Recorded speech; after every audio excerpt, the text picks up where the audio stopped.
presentes están en la camioneta, pero no están en la taller, por favor, en las tierras otra vez. Dice en el nombre del Señor Jesús.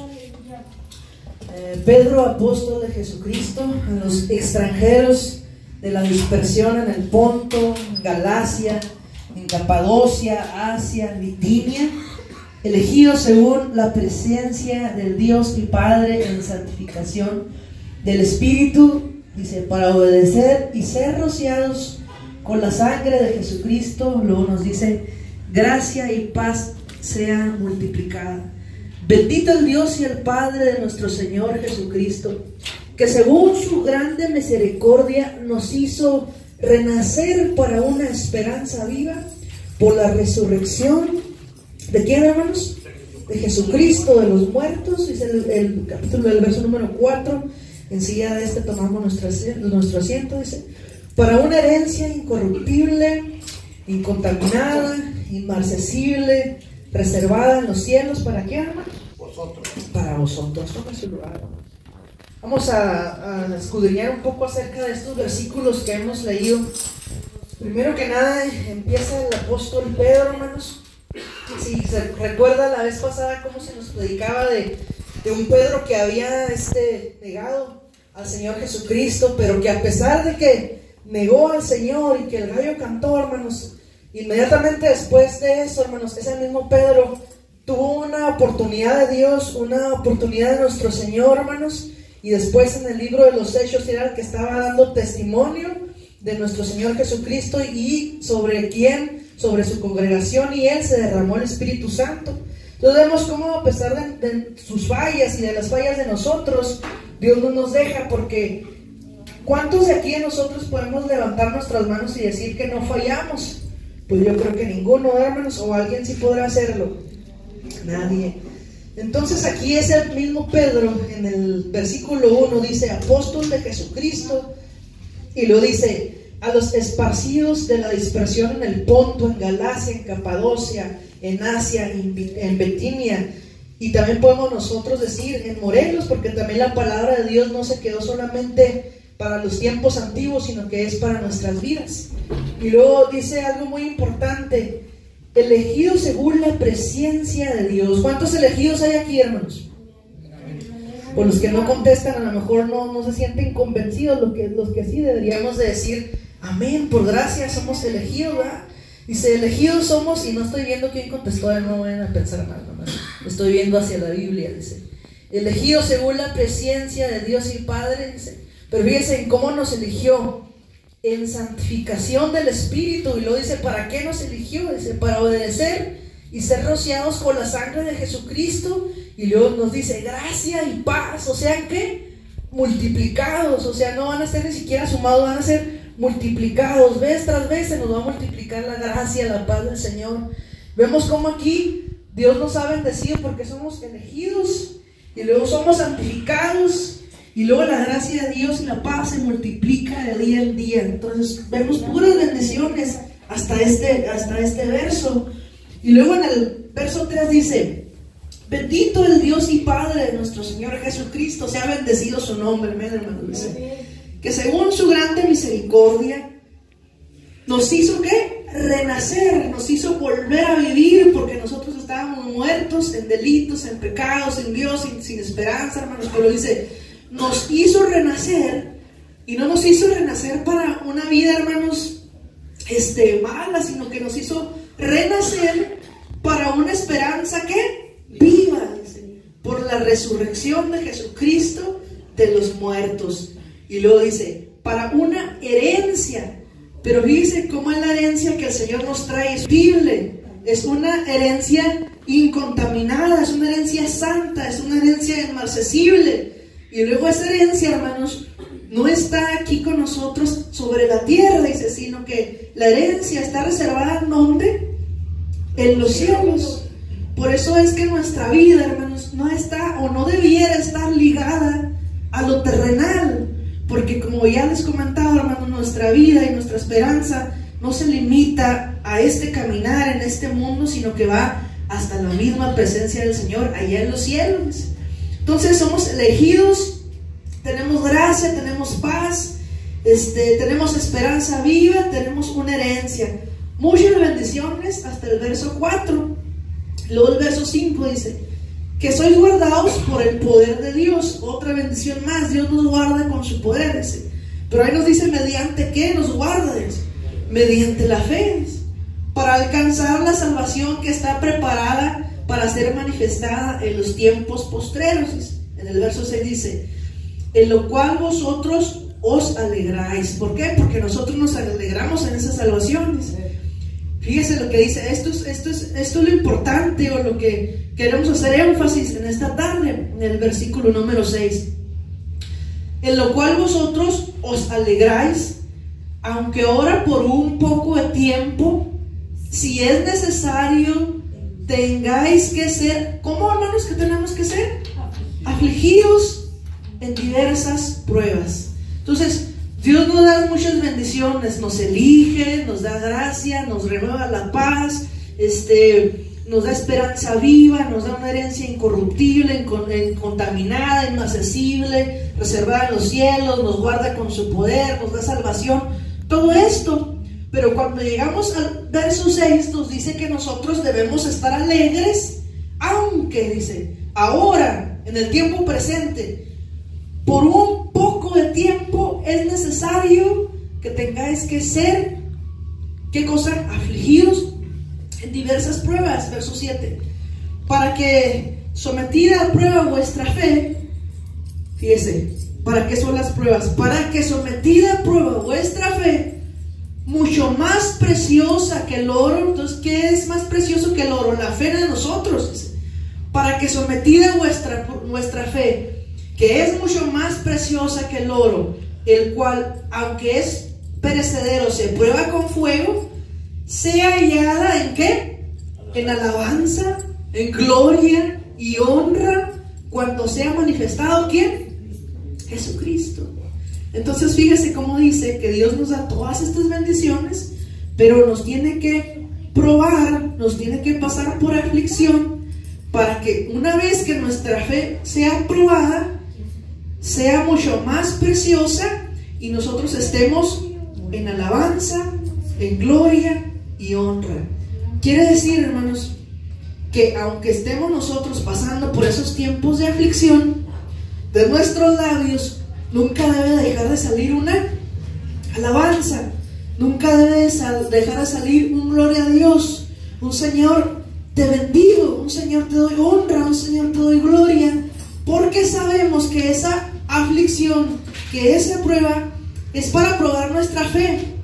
Y no solamente sabemos que esa aflicción, que esa prueba es para probar nuestra fe, sino que sabemos que el verso 6 dice que es necesaria, pero dice que dura ¿cuánto tiempo? Un poco. Quiere decir que las pruebas no son algo que vayan a durar eternamente, no van a durar toda la vida. Aunque estemos afligidos, aunque estemos en tristezas, aunque estemos en tribulación, eso tiene su tiempo, se termina, porque va a llegar el momento en que esa prueba se acabe.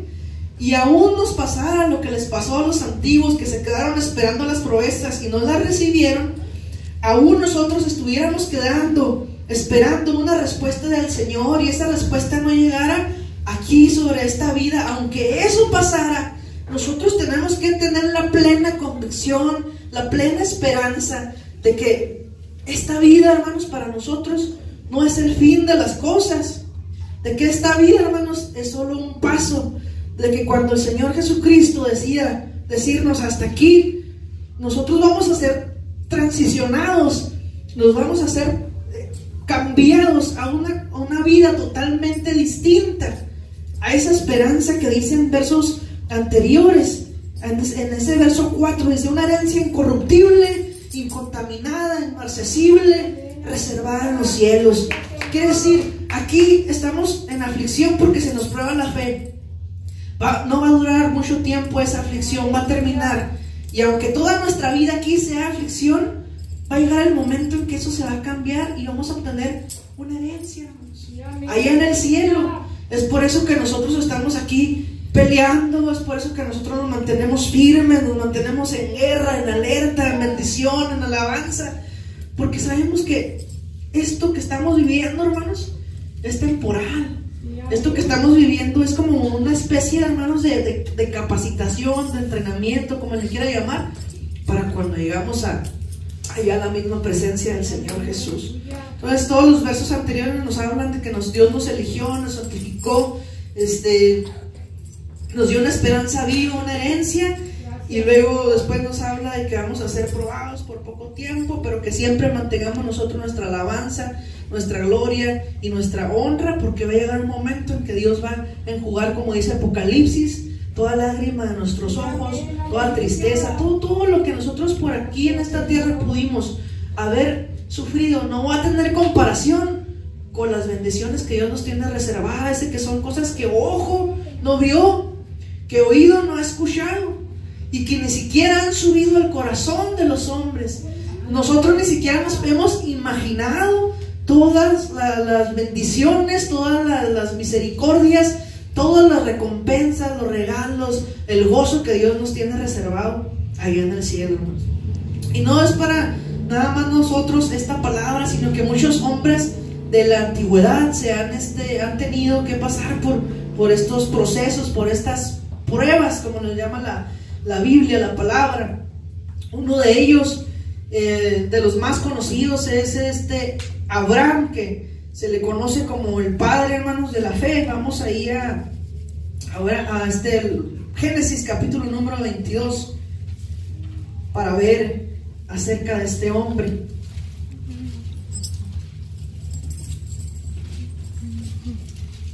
Bendecimos el nombre de nuestro Señor.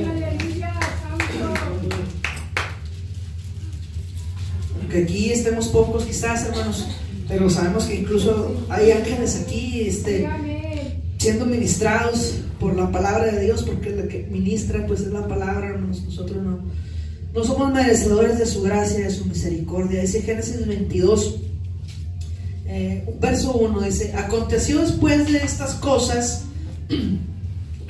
lo que pasó, fíjese, dice ¿qué pasó? Que probó Dios a Abraham. Entonces Dios probó a Abraham, y como Dios prueba a Abraham, también a veces nos prueba así a nosotros, dice. Y a Abraham, y le dijo: Abraham, y él respondió: heme aquí. Dios le habla a Abraham, y Abraham le dice: heme aquí, Señor. Y luego el verso 2 dice: y dijo: toma ahora tu hijo, tu único Isaac, dice, a quien amas, vete a tierra de Moria y ofrécelo ahí en holocausto sobre uno de los montes que yo te diré. Entonces el Señor le está diciendo: toma tu único hijo. Abraham tenía otro hijo, ¿verdad? Pero el hijo que tenía con su esposa Sara era único para él, era el amado, era el que tenía la promesa. Dice: toma tu hijo, tu único Isaac, dice, a quien amas. Él amaba a Isaac, me imagino yo que más que a nadie. A los que han tenido aquí la oportunidad y la dicha de ser padres, me imagino que no hay un amor que sobresalga más que el de una madre a un hijo, excepto el de Dios, ¿verdad? ¿Cuántos dicen amén? Dice: vete a tierra de Moria y ofrécelo ahí a tu hijo, dice, holocausto sobre uno de los montes que yo te diré. Eso es lo que hace Abraham. Es probado, dice, y se levantó muy de mañana y enalbardó su asno y tomó consigo 2 siervos suyos y a Isaac su hijo. Cortó leña para el holocausto, se levantó y se fue al lugar que Dios le dijo. Al tercer día alzó Abraham sus ojos y vio el lugar de lejos. Fíjese, de donde estaba Abraham al monte allá en Moria eran 3 días de camino. Todos esos 3 días, imagínense que estar pensando por su mente que iba a llegar al monte y tenía que ofrecer a su hijo en holocausto. Yo creo que fue algo tremendo. Verso 5: entonces dijo Abraham a sus siervos: esperad aquí con el asno, pero vean la fe de este hombre, dice. Y yo, ¿y quién más? Y el muchacho, iremos hasta allá, adoraremos, y luego dice, y volveremos a vosotros. A pesar de que Dios le está dando la instrucción de que vaya y le ofrezca en holocausto, le quite la vida, él sabía que Dios le había dado promesa, y él sabía que Dios cumple las promesas. Por eso les dice con esa seguridad: vamos a adorar y vamos a volver el muchacho y yo. Verso 6: y tomó Abraham la leña del holocausto y lo puso sobre Isaac su hijo, y él tomó en su mano el fuego y el cuchillo, y fueron ambos juntos. Los dos iban juntos caminando con la leña, con el fuego, con todo lo que se preparaba en aquel momento para hacer holocaustos, sacrificios. Verso 7. Entonces habló a Isaac a Abraham, su padre. Fíjense la expresión que le da Isaac a su padre. Le dijo: Padre mío.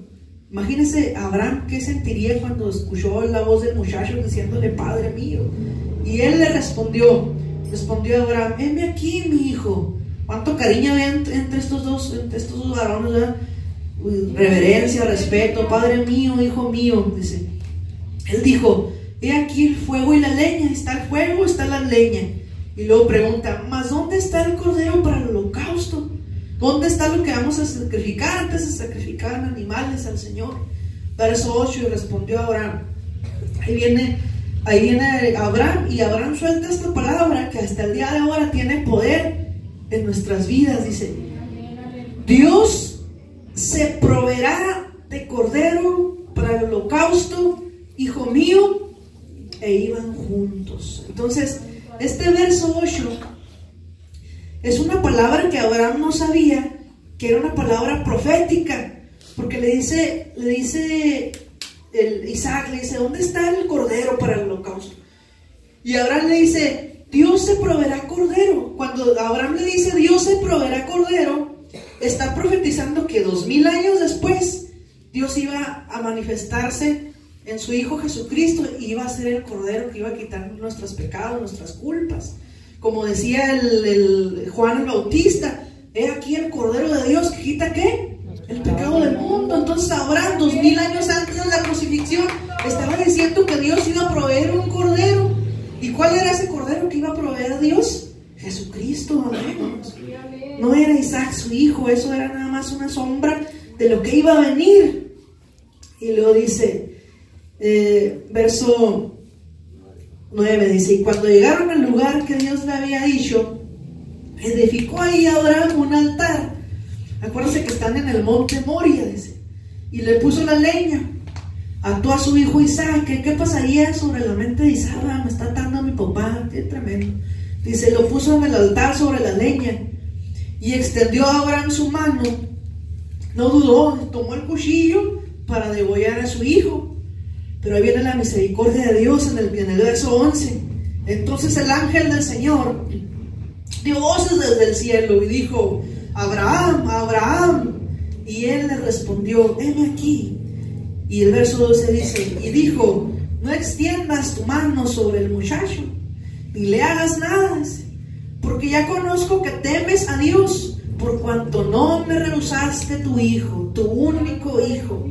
Verso 3: entonces alzó Abraham sus ojos y miró, y aquí a sus espaldas un carnero. El hijo le estaba preguntando dónde estaba el cordero. Sin embargo, Dios en ese momento no proveyó cordero, sino que puso un carnero, porque el único cordero que se iba a manifestar para el perdón de pecados es nuestro Señor Jesucristo. Dice: aquí a sus espaldas un carnero trabado en un zarzal por sus cuernos. Y fue Abraham y tomó el carnero y lo ofreció en holocausto en lugar de su hijo. Entonces fíjense cómo en este acto Dios pone a un carnero que toma el lugar de su hijo Isaac. Ahora en nuestras vidas Dios toma nuestro lugar, pero ya no con un carnero, sino que Él mismo en Jesucristo toma el lugar que nosotros debimos haber llevado. Verso 14: y llamó a Abraham el nombre de aquel lugar: el Señor proveerá. Y hasta este día, ¿cuántos creen que el Señor provee, hermanos? Amén. Dice: por tanto se dice hoy, en el monte del Señor será provisto. Y llamó el ángel del Señor a Abraham por segunda vez desde el cielo, y dijo: por mí mismo he jurado, dice el Señor. Verso 15, cuando habla, dice: y llamó el ángel del Señor a Abraham. Ese ángel que la Biblia llama ángel del Señor es el mismo Señor hablándole a Abraham. Dice, y dijo: por mí mismo he jurado, dice el Señor. Aquí lo confirma en el verso 16: por mí mismo he jurado, dice ¿quién? El Señor. Por cuanto has hecho esto y no me has rehusado tu único hijo, de cierto te bendeciré y te multiplicaré tu descendencia como ¿qué? Como las estrellas del cielo y como la arena que está en la orilla del mar, y tu descendencia prosperará, dice, las puertas de sus enemigos.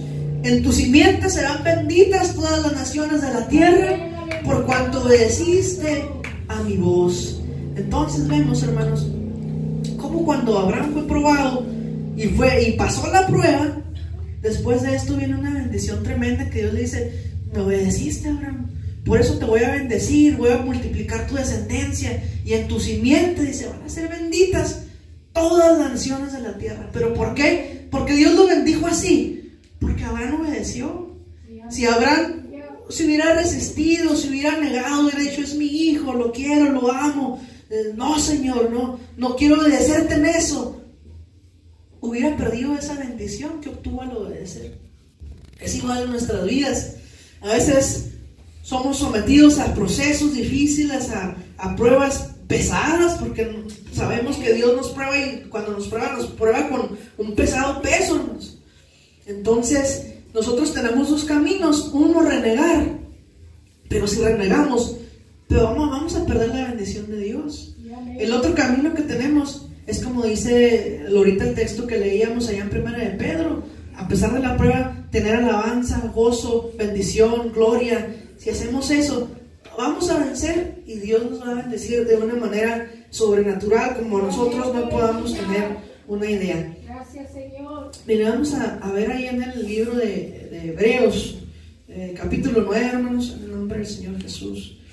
Una palabra más que Dios habla en nuestras vidas. Hebreos 9. Vimos cómo Abraham, pues, en aquel antiguo testamento, en esa historia, pues va, lleva a su hijo al monte de Moria, y luego lo iba a ofrecer, y Dios provee un carnero, pero después vemos aquí en Hebreos 9 que la sangre de animales, pues antes, para entrar al lugar santísimo, a la presencia de Dios, no podía entrar toda la gente, solo podía entrar el sumo sacerdote, y eso una vez por año, y tenía que atravesar varios niveles, el atrio, el lugar santo, hasta llegar al lugar santísimo. Cuentan que el sumo sacerdote se ponía cascabeles en sus vestidos, en sus pies, y en uno de sus pies tenía amarrado una soga, porque si ese sumo sacerdote entraba a la presencia de Dios sin prepararse, sin tener una preparación anterior, la presencia de Dios lo fulminaba, caía muerto. Entonces, si los que estaban afuera dejaban de escuchar al cascabel moverse, entendían que el sumo sacerdote había muerto, y lo sacaban con el lazo con lo que lo habían amarrado. Imagínense el día de ahora, cuántos de nosotros, si todavía Dios fuera de esa manera así, que manifestara su disgusto en quitar la vida, ¿cuántos de nosotros no podríamos caer muertos, verdad? Al llegar y no estar preparados delante de la presencia de Dios. Pero Dios quita todo eso con su sacrificio, porque antes se tenían que ofrecer holocaustos, se tenían que ofrecer cada año un sacrificio de un macho sin defecto, de la sangre de un animal. Y se tenía que hacer año con año, porque no había ningún sacrificio que fuera suficiente para redimir los pecados del pueblo. Por eso es que Abraham profetiza allá en aquella palabra que leemos, y dice: Dios se proveerá de cordero. Y vemos aquí en el Hebreos 9, dice 1: ahora bien, aún el primer pacto tenía ordenanzas de culto y un santuario terrenal, porque el tabernáculo estaba dispuesto así. En la primera parte, llamada lugar santo, estaban el candelabro, la mesa, los panes de la propiciación. Tras el segundo velo estaba la parte del tabernáculo, llamado el lugar santísimo, el cual tenía un incensario de oro y el arca del pacto cubierta de oro por todas partes, en la que estaba la urna de oro que contenía el maná, la vara de Aarón que reverdeció, y las tablas del pacto. Fíjense, imagínense todo eso, el lugar santo, el arca del pacto, las tablas, los mandamientos, la vara de Aarón, y luego dice el verso 5, y sobre ella los querubines de gloria que cubrían el propiciatorio, de las cuales cosas no se puede ahora hablar en detalle. Y así dispuestas estas cosas, en la primera parte del tabernáculo entran los sacerdotes continuamente para cumplir los oficios del culto, en la primera parte, ¿verdad?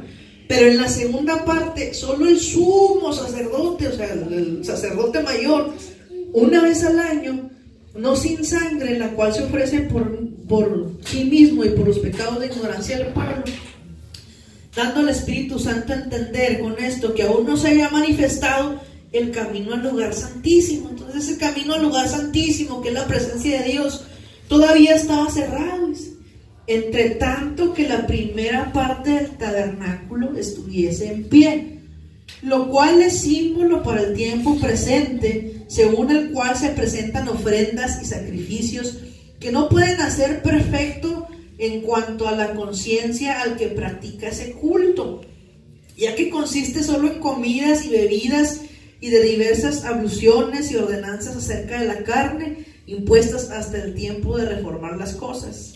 Pero ahí viene el pero, dice el verso 11, pero estando ya presente Cristo, sumo sacerdote de los bienes venideros, por el más amplio y más perfecto tabernáculo, no hecho de manos, es decir, no de esta creación, y no por sangre de machos cabríos ni becerros, fíjese, sino por qué, sino por su propia sangre, entró una vez y para siempre en el lugar santísimo, habiendo obtenido eterna redención. Porque si la sangre de los toros y de los machos cabríos y las cenizas de la becerra rociadas en los inmundos santifican para la purificación de la carne, fíjese el verso 14, cuánto más la sangre de Cristo, el cual mediante el Espíritu eterno se ofreció a sí mismo sin mancha a Dios, limpiará vuestras conciencias de obras muertas para que sirváis al Dios vivo. Sangre poderosa, sangre que nos limpia, sangre que nos redime. Verso 15.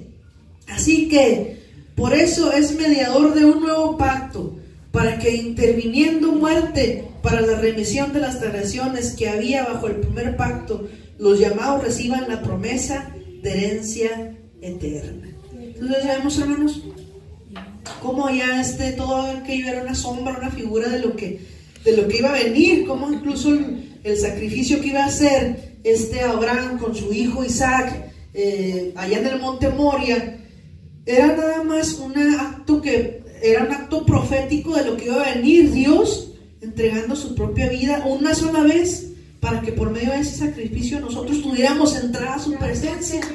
Dice la palabra que cuando Él estaba ahí clavado en la cruz del Calvario, y su sangre se derramó y Él expiró, el velo ese del templo que separaba a las personas del lugar santísimo se rasgó. Y dice que se rasgó de arriba hacia abajo. ¿Por qué se rasgó de arriba hacia abajo? Porque fue Dios el que lo rasgó. ¿Para qué lo rasgó? Para hacernos entender que ahora no nada más una vez al año. Ahora todos los días nosotros podemos llegarnos a la presencia de Dios. Y cuando nosotros no nos llegamos a la presencia de Dios es porque no queremos, porque nos afanamos en otras cosas. Pero si nosotros quisiéramos, día tras día estaríamos en la presencia de Dios, porque Él ya nos dio entrada con su sangre preciosa. Entonces allá en lo que estamos leyendo ahorita de Abraham, dice que él aparte obtuvo una bendición de que en su simiente serían benditas todas las naciones de la tierra. Y cuando Dios le dice eso a Abraham, no se está refiriendo a que en Isaac iban a ser benditas todas las naciones de la tierra, sino que le está diciendo que de su simiente, de su sangre, de su descendencia iba a venir el Mesías, el Cristo. Eso lo podemos ver ahí en Gálatas, en el libro de si mal no recuerdo, el libro de Gálatas, capítulo número 3. Está para atrás, Gálatas. Amén, aleluya.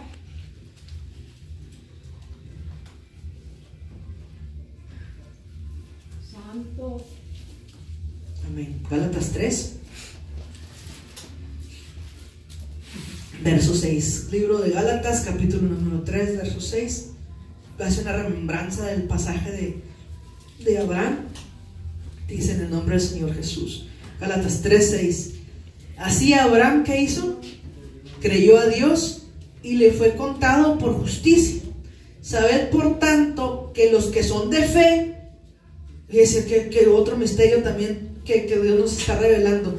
Por tanto, sabed, dice que los que son de fe, ¿cuántos somos de fe aquí? Amén. Estos son hijos de ¿quién? De Abraham, ¿verdad? Nosotros también, porque somos de fe, somos hijos de Abraham. Y por tanto somos bendecidos junto con él, dice. Y verso 8 dice: y la escritura, previendo que Dios había de justificar por la fe. ¿Por qué vamos a ser justificados? Por la fe, dice, a los gentiles, dio de antemano la buena nueva a Abraham. Estamos viendo que Dios le evangelizó a Abraham allá en el principio, diciendo: en ti serán benditas todas las naciones de la tierra. De modo que los de la fe son bendecidos. ¿Con quién? Con el creyente Abraham. Entonces, ¿cuántos somos de la fe? Amén. Y si somos de la fe, ¿somos qué? Bendecidos con el creyente Abraham. Verso 10.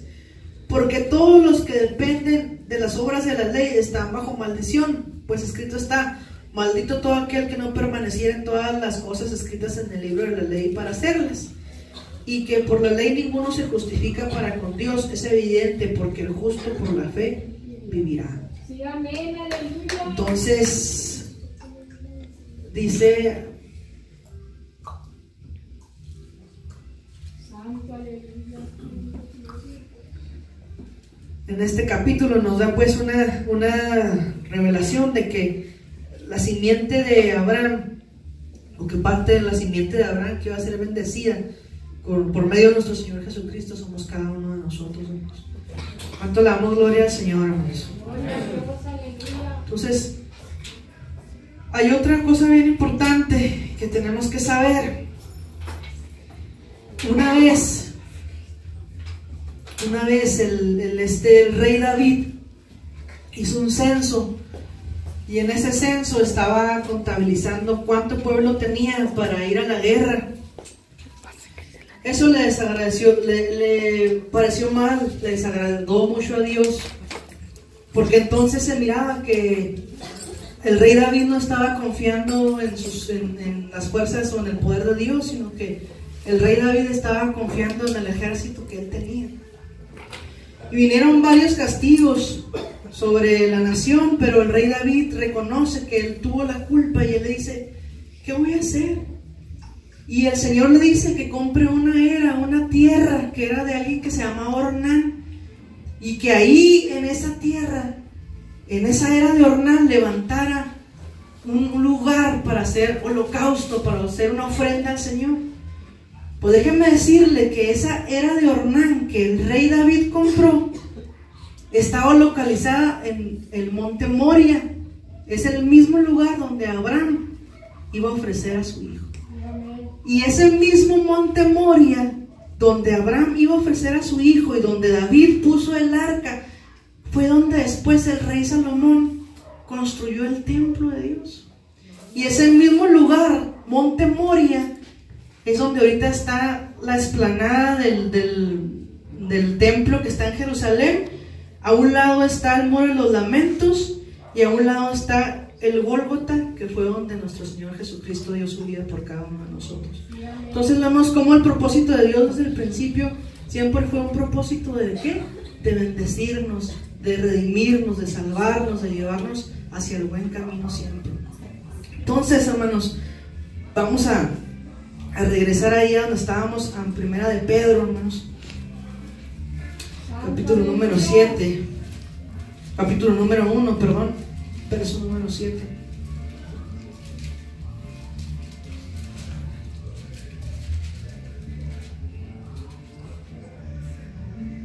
Otra vez lo vamos a leer desde el principio, para ahora leerlo ya con un poquito más de entendimiento de lo que Dios nos quiso hablar, nos quiso dar a entender a nuestra vida. Dice Pedro, apóstol de Jesucristo, verso 1, y para que usted se apropie de esas palabras que da el Señor a través de la palabra. Pues, Pedro, apóstol de Jesucristo, a los esparcidos de la dispersión en el Ponto, en Galacia, en Capadocia, en Asia, en Bitinia, y le podemos agregar que aquí en Morelos, a todos nosotros es esta palabra, dice, elegidos, primer cosa. ¿Qué fuimos entonces? Primer cosa, elegidos, según la presencia de Dios Padre, en santificación del Espíritu, para obedecer, ser rociados con la gracia, con la sangre del Señor Jesucristo. Y luego hay otra bendición: gracia y paz sean multiplicados. Somos elegidos, tenemos gracia, tenemos paz, y no solamente una paz así poquita, no, una paz que es una paz multiplicada.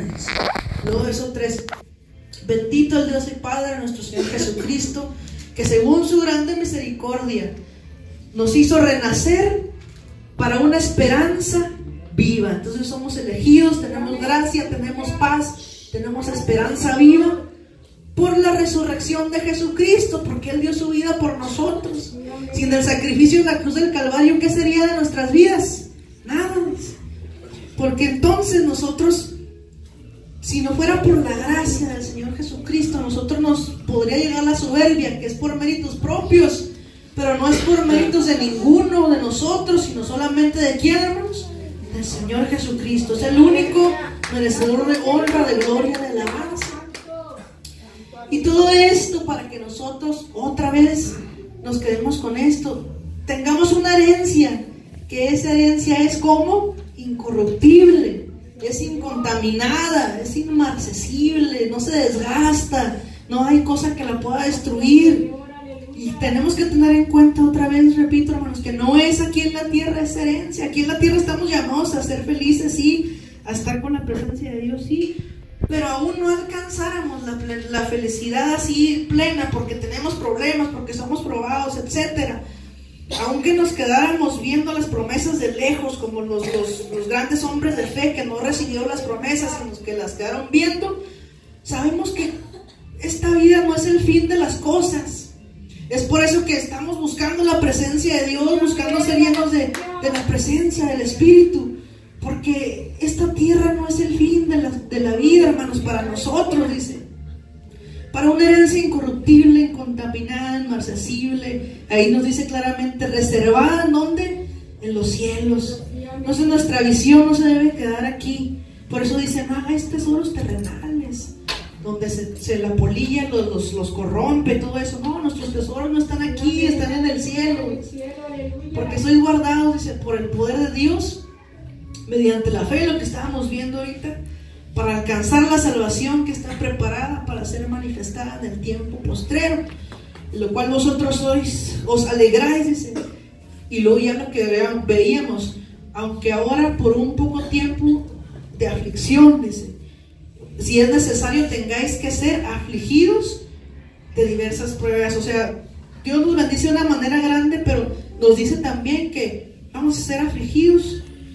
Nosotros no podemos pensar que por entregar nuestra vida al Señor vamos a dejar de ser afligidos, ¿no? Nos vamos a ser afligidos por diversas pruebas, eso tenemos que tenerlo presente. Pero el verso 7 nos dice, para que sometida, dice, a prueba vuestra fe, que es mucho más preciosa que el oro, el cual aunque perecedero se prueba con fuego, sea hallada en alabanza. Entonces nosotros somos afligidos para que nuestra fe sea hallada ¿en qué? En alabanza, en gloria, en honra, cuando sea manifestado Jesucristo.